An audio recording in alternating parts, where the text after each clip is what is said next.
Happy Wednesday. This is a quick video for a set that I'm almost certain you've never heard of at a price that'll probably surprise you. But I'll get into that. If you are subscribed to my channel, go ahead and comment below, give the video a thumbs up. Pay attention to the unboxing channel. You also should be a subscriber there. Don't have to do that, but if you, I'd appreciate the support. This video and that video and comments under both are going to get a KE4 that's still in plastic, so I've got two of those. And thank you in advance for your support and good luck to you. The set that we have today is a set that is going to be for Patreons, and they can bid on it as soon as they see this video if they like. Remember, it starts at 50% MSRP. This is a set called the SR11, and it's by a company called Sweear. And I've had this for 2 months, but I'll do the unbox today as well since I'm done giving my opinion on this. I didn't know the price of it until today. I had no idea.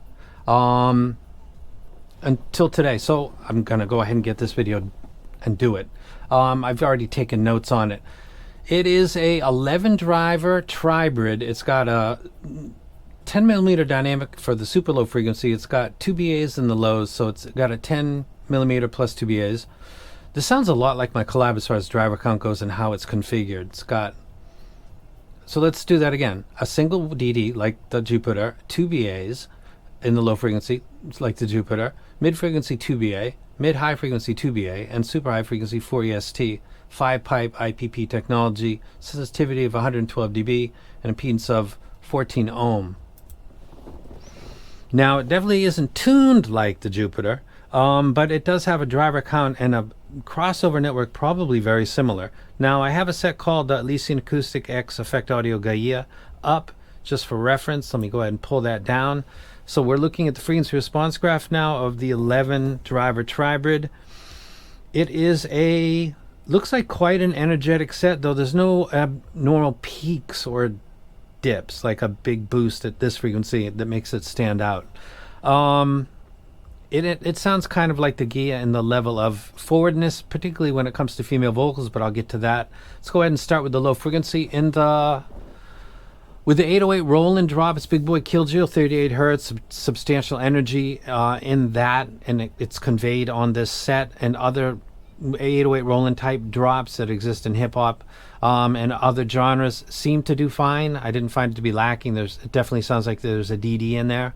So it does that well. As we get into bass guitar, 4 and 5 strings, the pulls, the plucks, the snapping, the ringing of the strings sounds good. Sounds clean and clear. It kind of pops out a little bit. There's no abnormal effect in the bass that's making the basses sound kind of lifeless. Matter of fact, it's probably because of the energy in the upper mids and beyond helping with the replay of the set overall. So I thought that the bass sounded good. So the first two things on the low end are fine.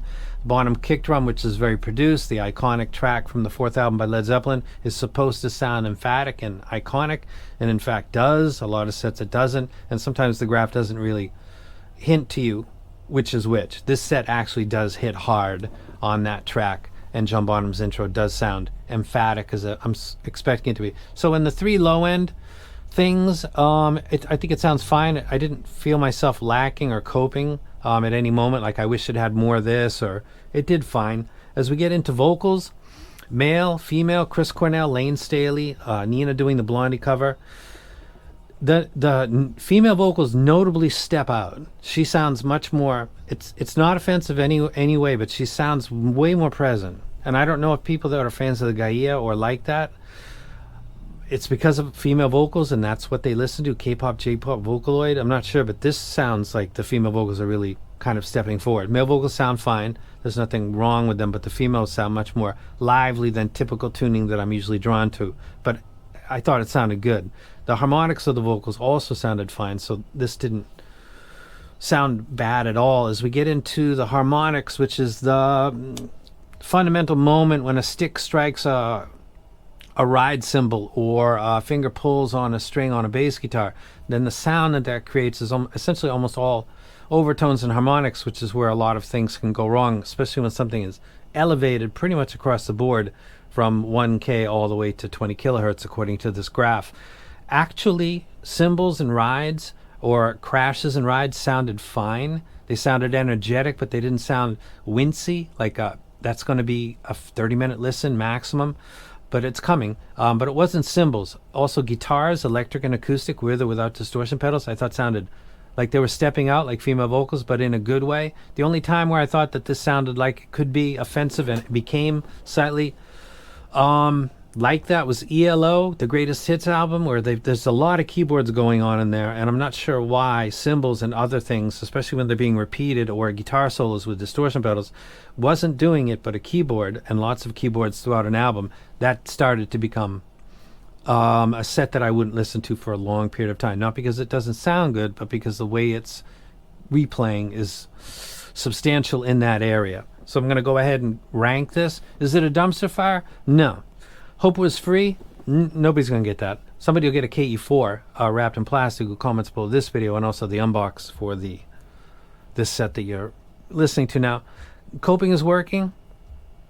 To some extent, when I listen to, and I'm listening to the harmonics of things, when I listen to anything, I'm hearing the whole frequency response. When I'm focusing on that, and I'm listening to the keyboards on ELO, I thought that sounds good, but I can only do that for maybe 30 minutes.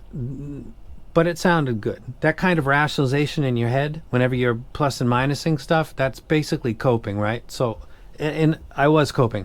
Competes with its peers, $2,500, $600. If you like something like the Gia or the Annihilator, which I find to be quite energetic, actually. I'm not as much a fan. I like the X better than the Annihilator, personally. You might actually like this or get your ears on it.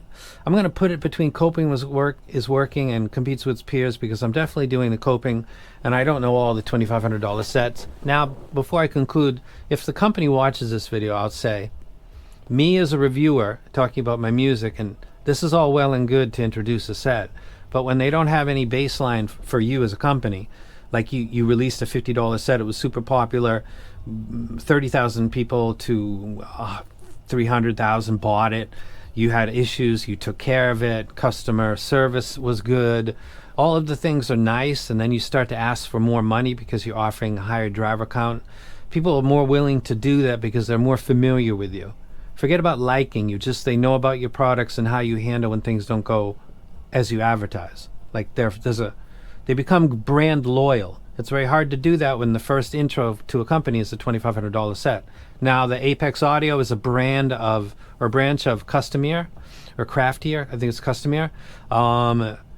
Wing and Rossi is intentionally, like Subtonic Storm, going for Summit Phi as their base customers, but you have a bigger selection, but people aren't familiar with it. So I'd suggest for you to do better in the arena of Summit Phi is to gather a bigger audience via more affordable sets being put out on the market, people interacting with you because they're having problems, and how you react to that, whether it's a QC problem or misunderstanding in a mail, and those little things go a long way. That's why companies, when they release somebody who has one already maybe doesn't need the next one, they're almost kind of supporting the company coming up and kind of stepping up, so they're winning and winning. They like this company, and they were kind of looking for something anyway. It's harder for you to do that when nobody knows who you are, and one of the first sets that's really getting any attention at all is $2,600. It's what is literally deemed a hard sell.